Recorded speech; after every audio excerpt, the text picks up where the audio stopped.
The Valori were beautiful creatures. Everyone in the galaxy knew this. They stood tall and thin, with silver skin that glowed like moonlight. They moved like water, smooth and graceful. Their eyes shone like polished metal, and their voices sang like music when they spoke. But the Valori did not use their mouths to talk. They spoke with their minds. Every Valori could hear the thoughts of other Valori. They called it the Song of Unity. It was a beautiful thing, they said. It connected all of them together like invisible threads. Yuna was born into a minor noble family on the Valori homeworld. Her parents were good people who followed all the rules of their society. They expected their daughter to be perfect, like all Valori children should be. But Yuna was different from the very beginning. When she was a baby, she did not respond when her mother called to her through the song. Other babies would turn their heads and smile. Yuna just stared at the ceiling with empty eyes. Her parents thought something was wrong with her brain. They took her to many doctors. They spent much money on tests and treatments. The truth was simple, but terrible. Yuna was deaf. Not deaf in her ears, but deaf in her mind. She could not hear the Song of Unity. She could not hear any Valori speak to her through thoughts. She was alone in a world of silence while everyone around her spoke without making any sound. Her parents were ashamed. In Valori society, being deaf was the worst thing that could happen to a child. It meant she was broken. It meant she was less than nothing. But Yuna learned to survive. She taught herself to read lips. She watched the tiny movements of mouths when Valori bothered to speak out loud. She felt vibrations through the floor when people walked. She noticed things that others missed because she had to pay more attention to the world around her. She also discovered that she loved machines. When Yuna was 12 years old, she found a broken cleaning robot in the garbage. She took it home and opened it up. She had no training. She had no books to help her. But somehow, when she touched the wires and gears, she understood. She could feel the machine's problems through her fingers. She knew what was wrong and how to fix it. She repaired the robot in one night. Her parents were not happy. They told her that noble women did not touch dirty machines. That was work for servants and low people. Yuna should focus on being beautiful and quiet and proper. But Yuna could not stop. She fixed more machines in secret. She built small devices in her room. She felt alive when she worked with her hands. It was the only time she did not feel alone. The years passed, and Yuna grew into a young woman. But she did not grow the way Valori women were supposed to grow. She was not tall and thin like the others. Her body was strong and curved. She had muscles from carrying heavy machine parts. Her hips were wide, and her shoulders were broad by Valori standards. She was fat. She was ugly. She was everything a noble woman should not be. Her parents tried everything to change her. They put her on strict diets. They made her wear tight clothes that hurt her body. They told her she was a disappointment every single day. When Yuna turned 22, her father made a decision. He would offer her as a bride to King Hyuk himself. It was a desperate move. If the king accepted her, it would bring great honor to their family. It would prove that Yuna had some value after all. Yuna did not want to marry the king. She had heard stories about him. He was cruel and cold. He cared only about beauty and power. But she had no choice. In Valori society, daughters did what their fathers told them. The day of the presentation came. Yuna was dressed in expensive silk robes that hid her body. Her face was painted with silver powder. Jewels hung from her neck and wrists. She looked like a proper Valori bride. Her father led her into the great hall of the palace. It was a massive room with walls made of white crystal. Thousands of nobles stood in perfect rows, watching in silence. At the end of the hall, King Hyuk sat on a throne made of pure light. He was handsome, Yuna admitted. His silver skin was flawless. His eyes were cold and bright like frozen stars. He wore no crown, because he needed none. Everyone knew who he was. Yuna walked toward the throne. Her heart beat fast in her chest. She could feel the vibrations of whispers running through the floor. The nobles were talking about her through the song. She could not hear their words, but she knew they were not kind. She stopped before the king and bowed low. King Hyuk did not speak for a long moment.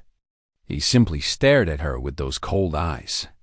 Then he stood from his throne and walked down the steps toward her. He circled her slowly, like a predator examining its prey. His lips curled with disgust. Yuna watched his face carefully, reading every tiny movement. "You bring me this?" the king said out loud. His voice was sharp and cruel. He was speaking with his mouth so that everyone could hear his anger. "This is what your family offers to their king." Yuna's father fell to his knees. "Your Majesty, she is healthy and young, and she is deaf," the king interrupted. "She cannot hear the song of unity. She is cut off from our people like a dead branch from a tree." He stopped in front of Yuna and looked her up and down. "And look at her body. She is shaped like a cargo hauler, like a machine built for heavy work. This is not a bride. This is an insult." Yuna read every word from his lips. Each one cut into her heart like a knife. But she did not cry. She did not look away. She had learned long ago that showing weakness only made things worse. "Remove her from my sight," King Hyuk commanded. "She is unfit for anything but labor in the outer territories. Send her to the humans. Let her clean their dirty stations until she dies." Yuna's father did not argue. He did not fight for his daughter. He simply bowed lower and said, "Yes, your Majesty." The guards came and took Yuna by the arms. They led her out of the great hall while thousands of nobles watched in silence. Not one person spoke in her defense. Not one person showed any sympathy. 3 days later, Yuna stood at a space dock with a small bag in her hands. Inside the bag were her clothes, her engineering tools, and nothing else. Her family had not come to say goodbye. They had already erased her from their records. As far as the Valori were concerned, Yuna no longer existed. A transport ship waited for her. It was old and ugly, a human vessel that smelled like fuel and sweat. The human pilot looked at her with curious eyes, but said nothing. Yuna walked up the ramp and into the ship. She found a seat by a dirty window and sat down. As the ship lifted off the ground, she watched her homeworld grow smaller and smaller until it was just a bright dot among the stars. She was alone now. Truly alone. Cast out by her people for crimes she did not commit. Punished for being born different. But deep inside her chest, beneath the pain and the shame, a small fire burned. It was anger. It was determination. It was the stubborn will to survive that had kept her going all her life. The Valori had thrown her away like garbage. But Yuna was not garbage. She was more than they would ever know. And someday, somehow, she would prove it. The ship jumped into faster-than-light travel, and the stars became lines of white light. Yuna closed her eyes and let the vibrations of the engine flow through her body.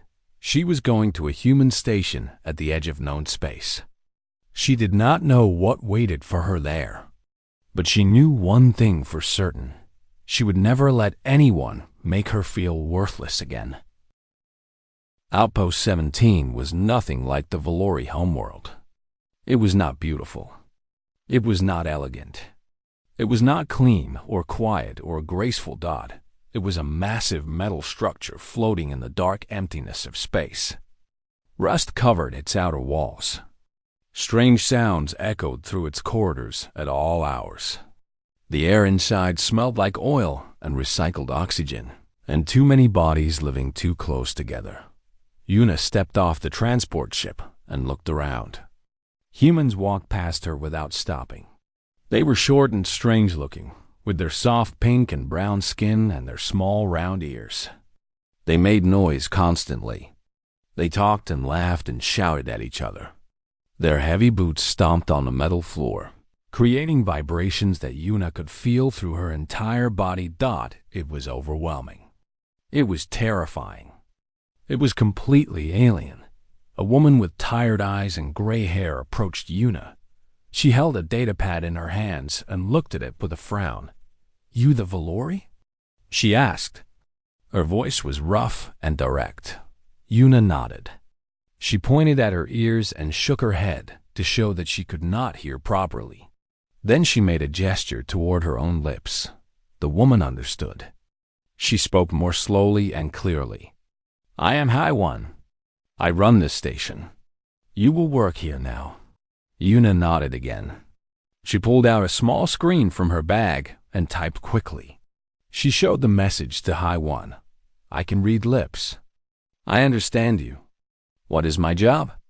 High One looked at the screen, then at Yuna. "Sanitation. Cleaning.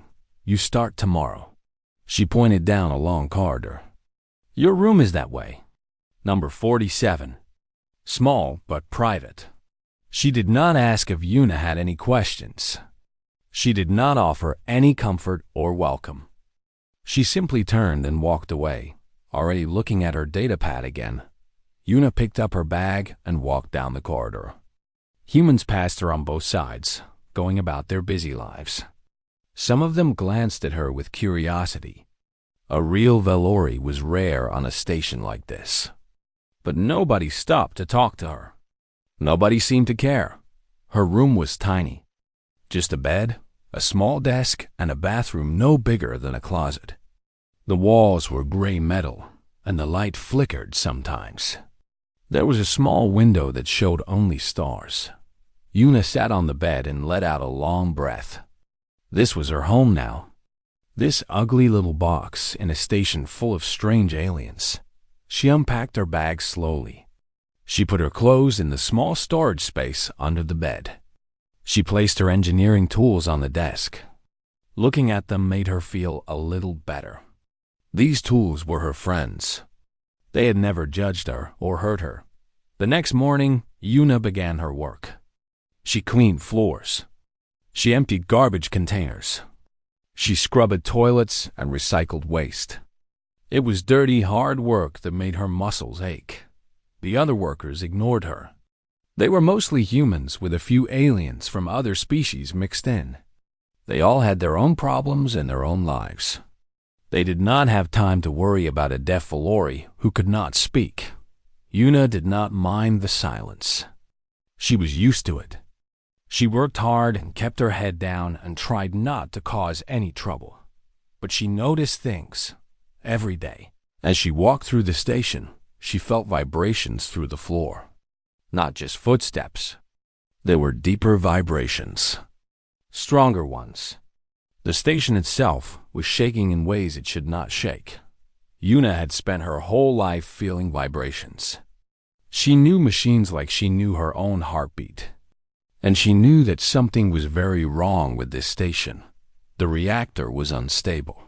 She could feel its irregular pulse through the metal walls. The stabilizers were out of balance, creating a slight wobble that most people would never notice.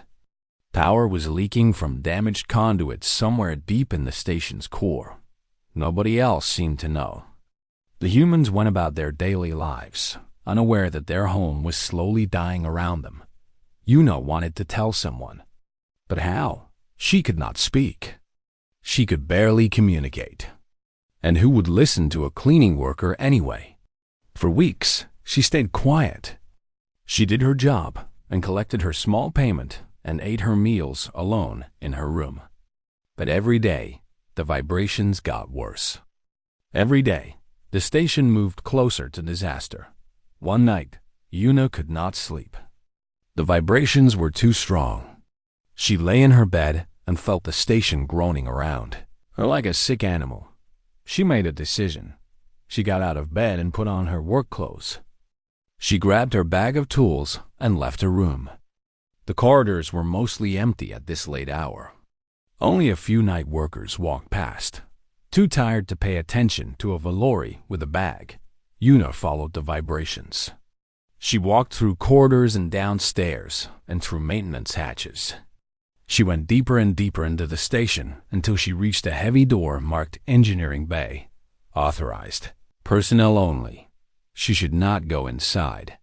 She would get in trouble. Maybe they would send her away to somewhere even worse. But the station was dying.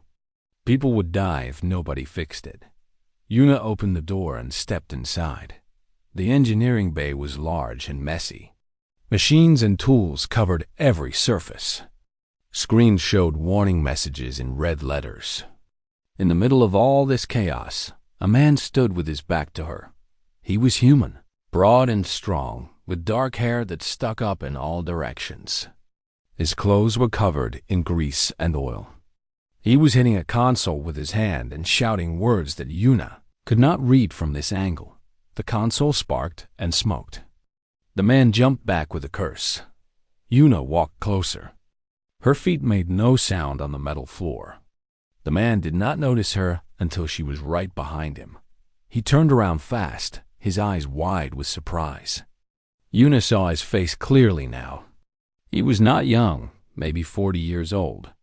His face was rough and tired, with lines around his eyes. His hands were thick with calluses. His shirt had a name tag. Taiho, Chief Mechanic. What the? He looked at her, then at her bag of tools, then at the door behind her. How did you get in here? Who are you? Yuna pointed at the smoking console. Then she pointed at a power conduit on the wall behind him. She made a gesture like something exploding. Taiho frowned. You can't talk? Yuna shook her head. She pointed at her ears and shook her head again. Deaf? He said the word slowly so she could read his lips. She nodded. Taiho looked at her for a long moment. Then he looked at the broken console. Look, I don't know who you are, but I have a serious problem here. The whole power system is failing, and I can't figure out why. So unless you can help, Yuna pushed past him. She did not ask permission. She did not wait for him to finish talking. She walked straight to the power conduit on the wall and put her hand against it. The vibrations told her everything. She could feel the electricity flowing wrong. She could sense the broken connection deep inside the wall. She opened her tool bag and pulled out a cutting device. Without hesitation, she opened the wall panel and reached inside. Her hands moved fast and sure. She reconnected wires. She replaced the burned component with a spare from her bag. She adjusted the flow regulators. Taiho watched with his mouth open. He did not try to stop her. 40-5 minutes later, Yuna stepped back from the wall. The console stopped sparking. The red warning messages turned green. The deep, sick vibration that had filled the station began to calm down. Taiho stared at her. Then he stared at the console. Then he stared at her again. How did you do that? He asked slowly, making sure she could read his lips. I have been trying to fix that for 3 days. How did you know what was wrong?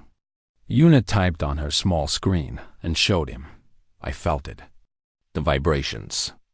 The machine was sick. I could feel where it hurt. Taiho read the message twice. He ran a hand through his messy hair and laughed. It was a surprised laugh, full of wonder. You felt it, he repeated. The deaf girl felt what 100 sensors could not detect. He looked at her with new eyes, not with disgust or pity, with respect. What is your name? He asked. She typed. Why, Yuna. Taiho nodded. Yuna, I am Taiho, and you just saved this station. He held out his hand. You work with me now. I do not care what anyone says. A talent like yours does not clean toilets. Yuna looked at his hand. In Valori society, touching strangers was considered rude. But she was not Valori anymore.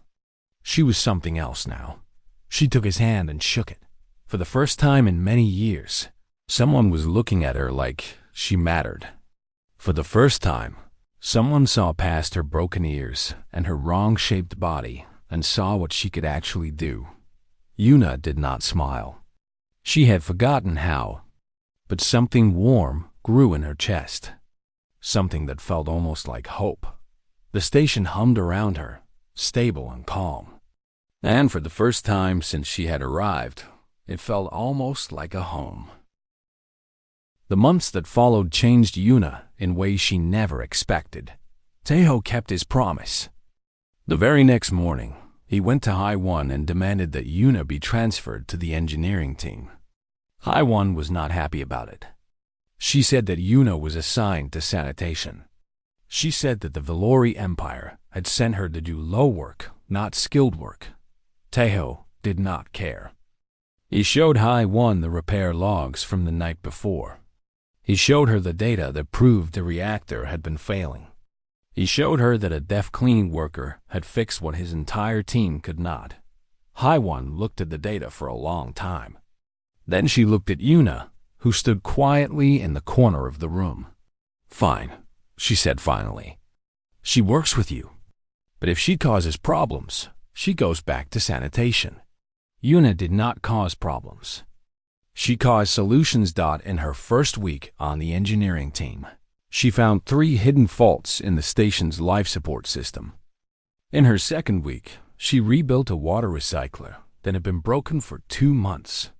By the end of her first month, the entire station was running better than it had in years. The other engineers did not know what to make of her at first. She could not talk to them. She could not hear their jokes or join their conversations. She just appeared, fixed things, and disappeared again. But slowly, things changed. A young engineer named Junki learned a few hand signs so he could ask her questions. An older woman named Mirei started leaving snacks on Yuna's work desk as a thank you. The team began to accept her as one of their own. Taeho was the one who worked with her most. He was not a patient man by nature. He cursed often and got angry when things went wrong. But with Yuna, he was different. He spoke slowly so she could read his lips. He learned sign language from a video program, practicing every night until his hands could form the shapes. "Your people are idiots," he said to her one evening. They were sitting in the engineering bay, eating dinner from plastic containers. "They threw you away like broken parts. They could not see what you really are." Yuna typed on her screen, "What am I?" Taeho thought about it for a moment. "You are a genius. A real one. The kind that comes along once in a generation. You see things that nobody else can see. You fix things that nobody else can fix." He pointed at her. "The Valori Empire lost something valuable when they lost you." Yuna did not know how to respond to that. Nobody had ever called her valuable before. Nobody had ever said she was worth anything at all. She typed, "They wanted decorations." "I was never pretty enough." Taeho snorted. "Pretty does not keep a station running. Pretty does not save lives." He tapped the metal wall beside him. "This station has 3,000 people living on it. Miners, engineers, families with children. Last month, we were 6 weeks away from total system failure. Everyone would have died. But you fixed it. You saved them." He looked at her with serious eyes. "That matters, Yuna. That matters more than beauty ever could." Something broke inside Yuna that night. Not a bad kind of breaking. The kind of breaking that happens when walls fall down.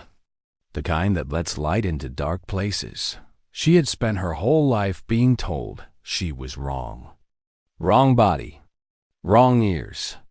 Wrong everything. She had believed it because everyone said it. Her parents. The nobles. The king himself.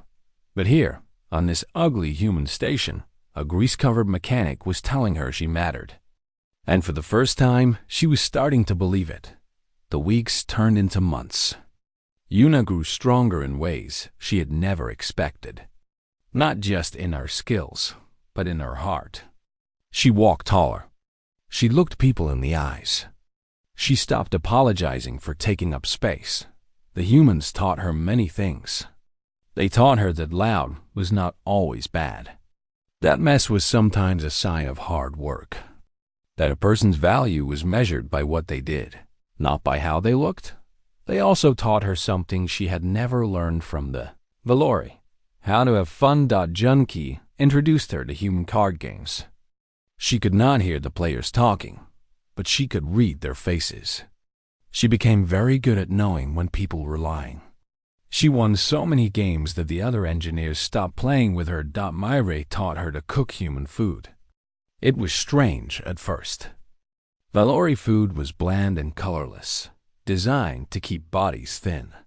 Human food was bright and spicy and full of flavor. Yuna learned to love it. She stopped worrying about her weight and started enjoying her meals for the first time in her life. Teho taught her human curses. This was his favorite thing to teach. He would say a bad word slowly, making sure she could read his lips, and then explain what it meant. Yuna found them delightful.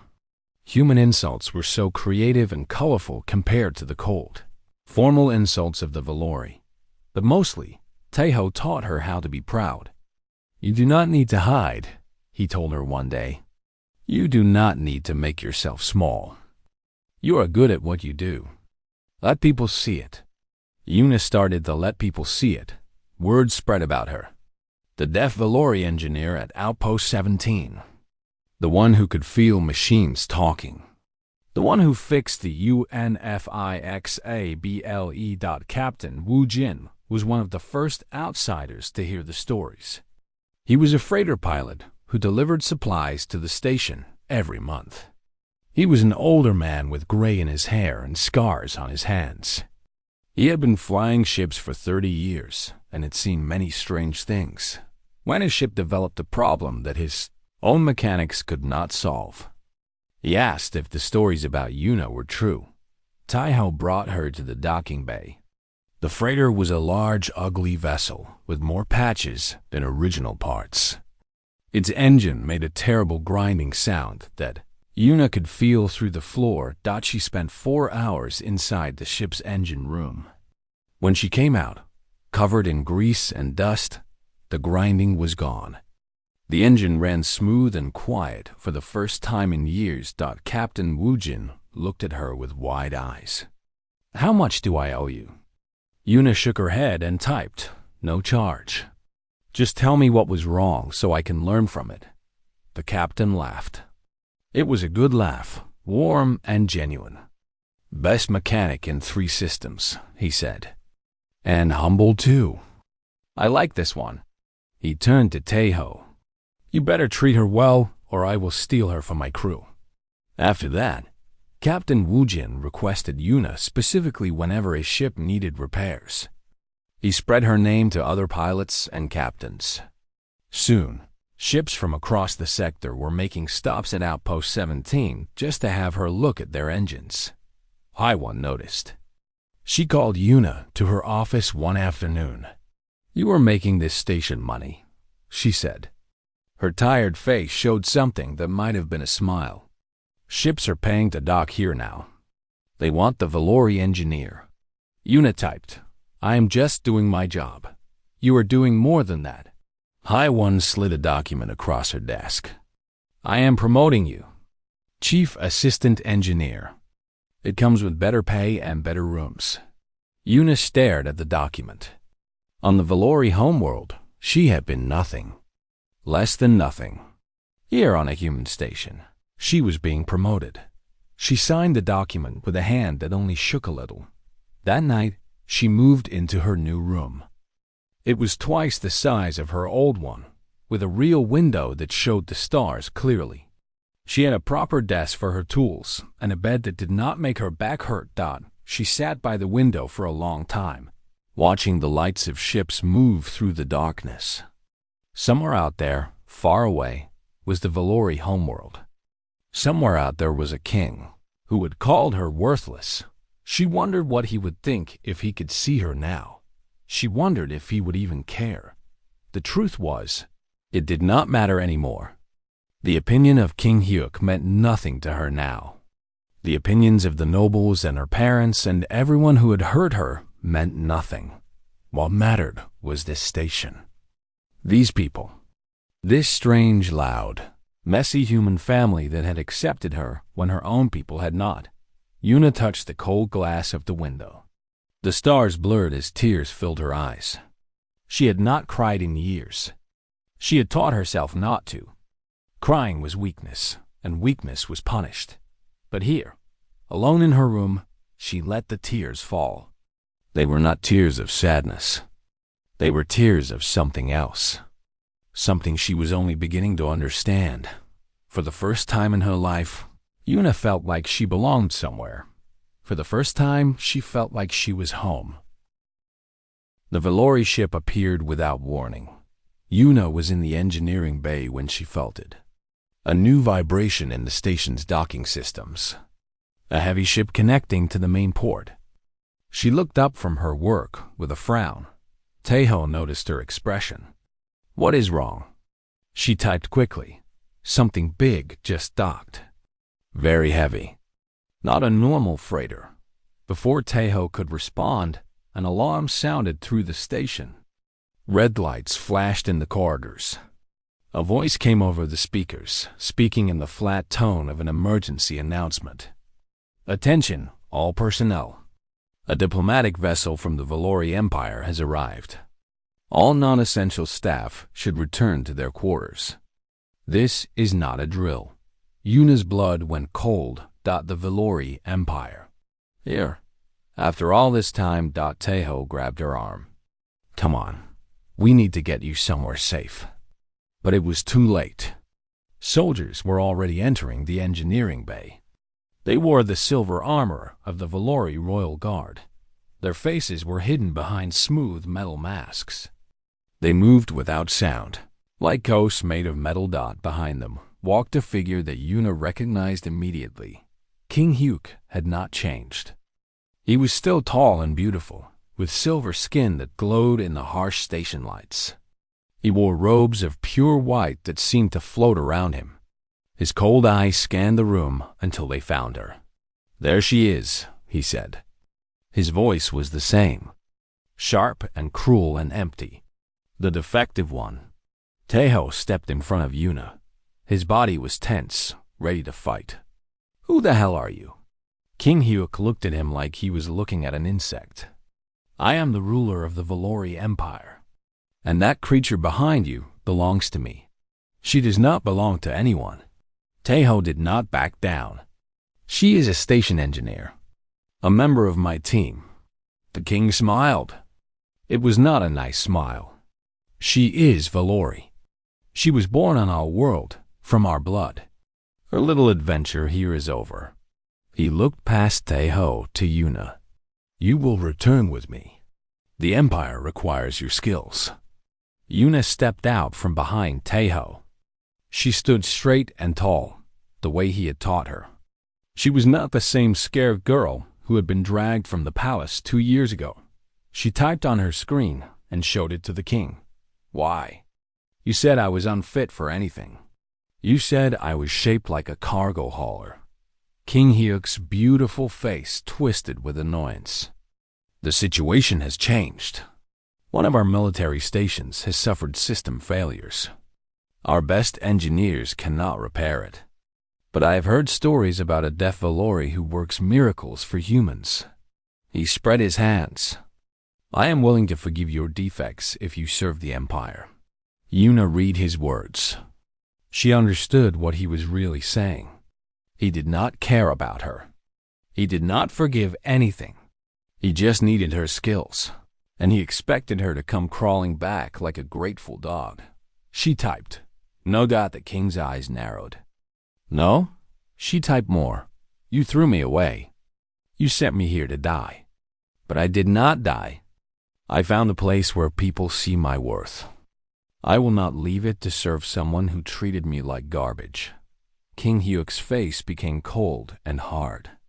"You do not have a choice. You are Valori property. You will come with me, or my guards will drag you." Taeho stepped forward. "Touch her and I will break your pretty face." The guards raised their weapons. Energy crackled along the barrels. One wrong move and Tejo would be dead. But before anyone could fire, the doors of the engineering bay opened again. HFY walked in, followed by station security. Behind them came more people. Engineers, miners, pilots, Captain Wu Jin with his crew. Workers from every part of the station. They filled the room until there was no space left. They stood shoulder to shoulder, humans and aliens together, all of them facing the Valori king. HFY walked forward until she was standing next to Tejo. Her voice was calm, but hard as steel. "This station operates under Terran Authority jurisdiction," she said. "Yuna has been registered as a station employee for 18 months. She holds provisional human citizenship. You have no legal claim to her." King Hyuk laughed. It was an ugly sound. "Legal claim? I am the ruler of the Valori Empire. I do not answer to human laws. You do when you are on human territory." HFY did not blink. "This station is human territory. And right now, you are the one without power here." The king looked around the room. He counted the faces. Hundreds of humans and aliens, all staring at him with anger in their eyes. His guards were outnumbered 20 to 1. "You would start a war over one defective woman?" he asked. Captain Wu Jin cracked his knuckles loudly. "She fixed my ship when nobody else could. She saved this station when it was falling apart. She works harder than anyone I have ever met." He pointed at the king. "That lady is one of us now. And humans do not abandon their own." Yuna watched all of this with wide eyes. She could not believe what she was seeing. These people barely knew her. She had been on this station for less than 2 years. But they were standing up for her.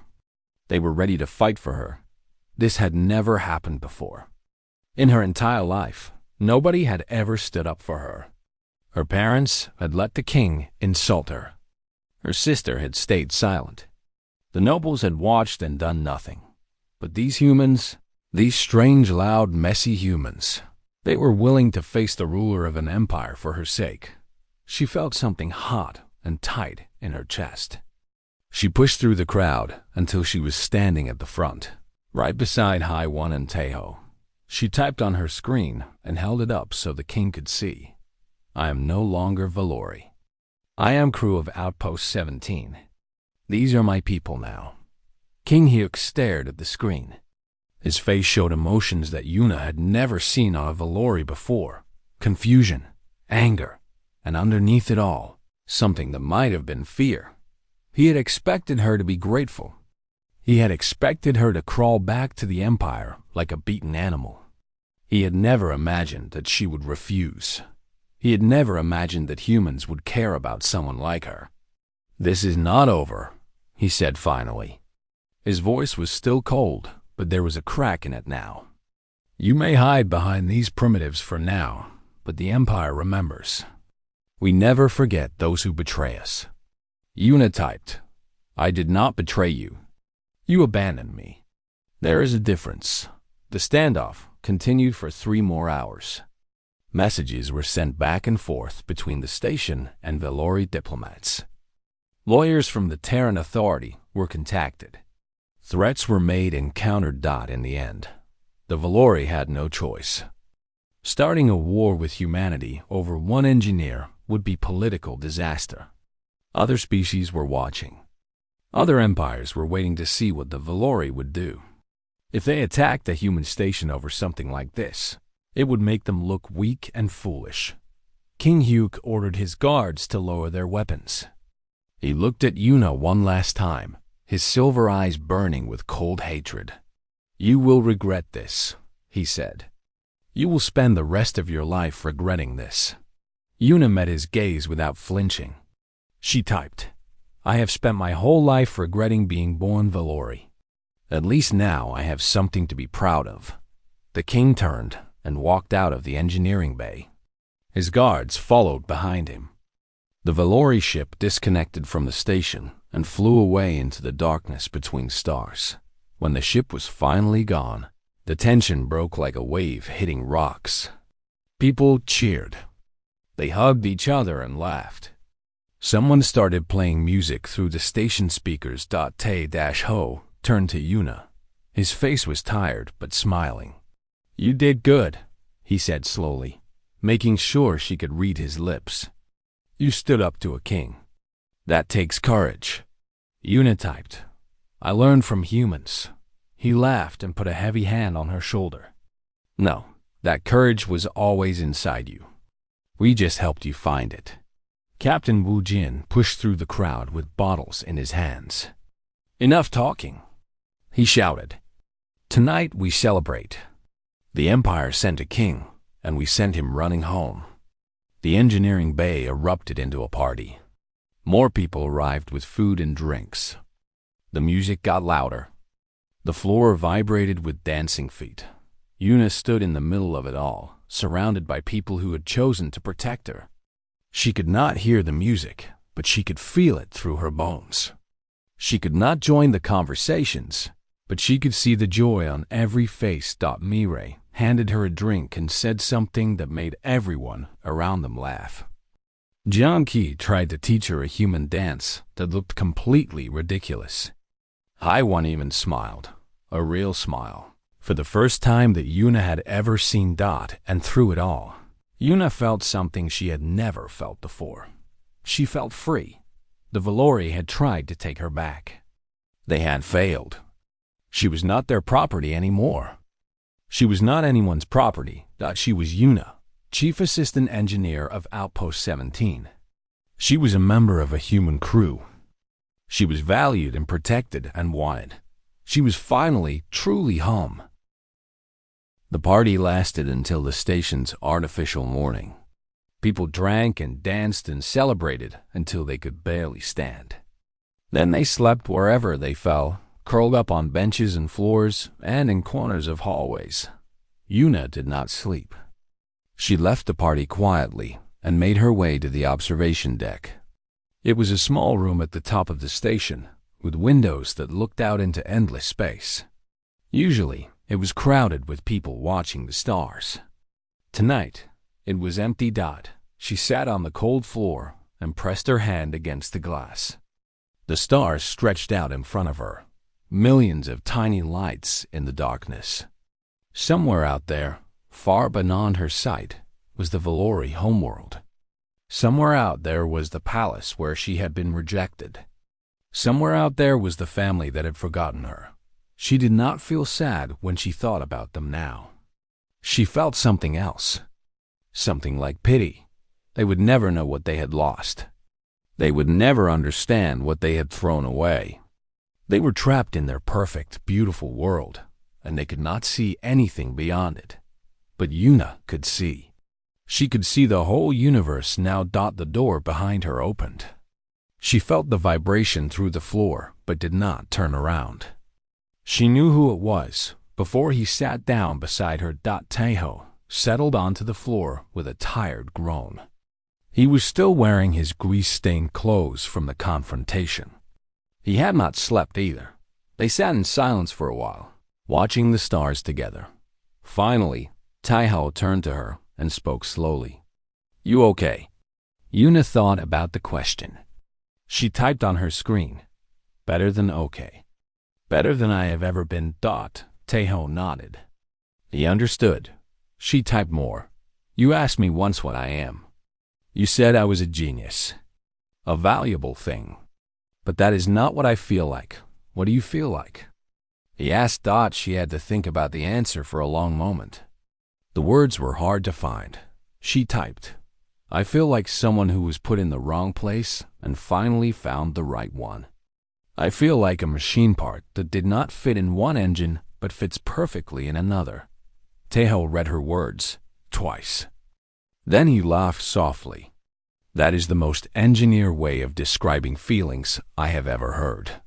Yuna smiled. It was still a new expression for her. Her face was not used to making it. But it felt right. She typed, "I have something I never had before. What is that?" She typed, "Family." Tae-ho's eyes went soft. He looked away, blinking hard. When he looked back, his voice was rough with emotion. "That is the human way," he said. "We collect broken things and make them work again. We find people who have been thrown away and give them a home." He put his hand on her shoulder. "But you were never broken, Yuna. The Valori were just too blind to see what you were." They sat together until the station's lights brightened for the morning cycle. Then they went back to work. There were always things to fix on Outpost 17. The years that followed were the best of Yuna's life. She was promoted again and again. Within 5 years, she became chief engineer of the station, taking over when Tejo retired. He did not really retire, of course. He still came to the engineering bay every day to help and to annoy the younger workers. "Just because I am old does not mean I am useless," he would say, hitting machines with his wrench until they worked again. Yuna built new systems for the station. Better life support. More efficient power distribution. A communication array that could reach the far edges of explored space. Under her leadership, Outpost 17 became one of the most advanced stations in the sector. Ships came from everywhere to be repaired by her team. Captains and pilots told stories about the deaf Valori who could feel machines talking. Some of the stories were true. Some were exaggerated. All of them made Yuna shake her head in embarrassment. But the most important thing she did was not fixing machines. It was fixing people. Other outcasts began to find their way to Outpost 17. A Kaleri with one arm who had been rejected by his military. A human woman with severe burns who could not find work on other stations. A small gray alien from a species nobody had ever heard of, who did not speak any known language. Yuna welcomed them all. She created a program for them. She gave them jobs and training and a place to live. She taught them what the humans had taught her. That worth was not about how you looked, or what species you were, or what abilities you lacked. Worth was about what you could do with what you had. The program grew. More outcasts came. More people found homes. The station became known as a place of second chances, a refuge for those who had nowhere else to go. "You are building something special here," Captain Wu Jin told her one day. He was older now, his hair completely gray, but his eyes were still sharp. "This station is not just a place anymore. It is an idea." Yuna typed. "What kind of idea?" "The idea that everyone deserves a chance. The idea that being different is not the same as being worthless." He smiled at her. "The idea that the universe is better when we help each other instead of throwing each other away." Yuna thought about those words for a long time. She thought about the girl she had been when she first arrived. Scared and silent and full of shame. She thought about how far she had come. 10 years after she had been thrown away by the Valori, Yuna received a message. It was from her sister, Bora, the first contact from her family since she had left. Bora's message was short. It said that their parents had died of old age. It said that the family estate was in trouble because nobody could manage it properly. It asked if Yuna would consider coming home. Yuna read the message several times. She felt something in her chest, but it was not what she expected. It was not anger or sadness or longing. It was just emptiness. Like looking at a story about someone else. She typed a reply. "I am sorry for your loss, but I cannot help you. I have a home now. I have a family. I wish you well." She sent the message and deleted the conversation. Then she went back to work. Te-Ho found her in the engineering bay later that day. He was very old now, moving slow and careful, but he still came to see her every day without fail. "Heard you got a message from the old world," he said. He always knew everything that happened on the station. Yuna nodded. She typed, "They wanted me to come back." I said no. "Good." Tejo sat down on his favorite stool, the one that was worn smooth by years of use. "They do not deserve you. They never did. Una looked at him. This old human who had been the first to see her value. This grumpy mechanic who had taught her sign language and curse words and how to be proud. This father she had found when she was already grown. She typed, "Thank you." For what? For everything. For seeing me when no one else did. For teaching me that I was not broken. For giving me a home. Taiho read the words. His old eyes filled with tears, but he did not let them fall. He just nodded and patted her arm. "That is what family does," he said. "We see the best in each other, even when the rest of the universe is blind." Outside the window, ships moved through the darkness. Beings from 100 different worlds came and went, each one carrying their own stories. Some were happy. Some were sad. Some were looking for something they had lost. And at Outpost 17, in a small station at the edge of known space, a deaf Valori engineer was there to welcome them. She could not hear their words, but she understood their pain. She had been where they were. She knew what it felt like to be thrown away. She also knew what it felt like to be found again. The Empire had called her defective. They had said she was unfit for anything. They had tried to make her believe that she was worthless. But humans had shown her the truth.